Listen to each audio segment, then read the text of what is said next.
Pinnacle Sports is rated A+ by SBR. Click on their logo to find out why.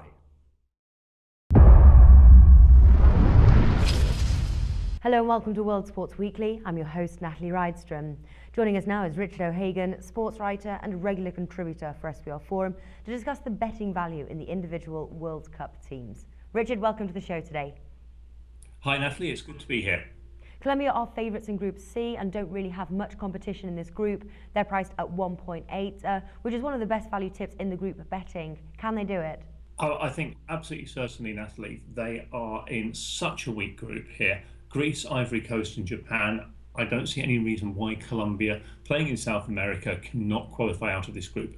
History, of course, is slightly against them. They've only ever got out the group stage once before, but on this occasion, they've been given a really, really favourable draw. It would be a major surprise if they didn't make it through to the second round here.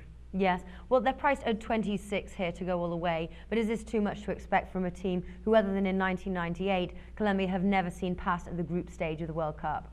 Yes, I think even if you look back to 1998, that one time, they had a team which had a few stars. It's Carlos Valderrama, people may remember, the guy with the massive strawberry blonde hairdo. But even then, they could only get as far as the quarterfinals. Here, they've really only got one world-class player, Falcao, and he's injured. And there's a real risk he might not actually make the tournament, although I think they'll probably wheel him out, even if he's only half fit, like Italy did with players back in 1994.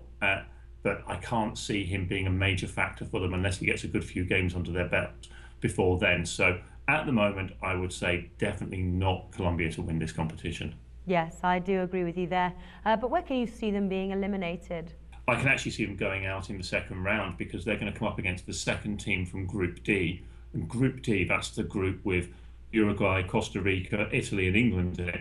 That's the toughest group of all. So they're going to come up against somebody who would most likely have won any of 3 or 4 of the other groups. So at that point, I think they're going out, even though the odds on them are not terribly generous to fail at that point.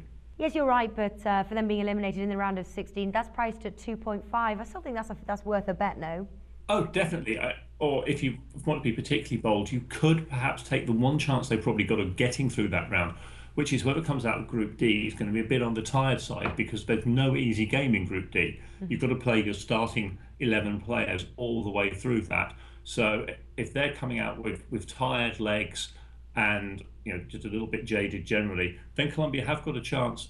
But even so, they're going to fail at the quarterfinal stage. I think I can't see anybody at that stage who isn't better than Colombia. And at 4.33 there, that is also a decent bet.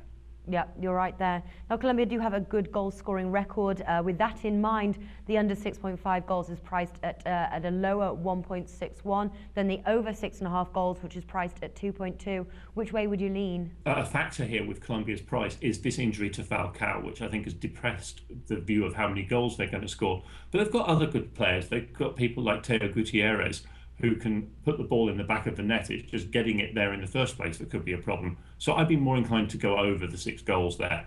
Yeah, same here there, and that's priced at 2.2. What other bets are you considering for Colombia? The only other really significant one I think I'd consider here, Natalie, is probably Gutierrez to be their top scorer. It's around about 4. And despite the fact that they may be without Falcao, the opposition they're coming up against is the sort of opposition that concedes goals.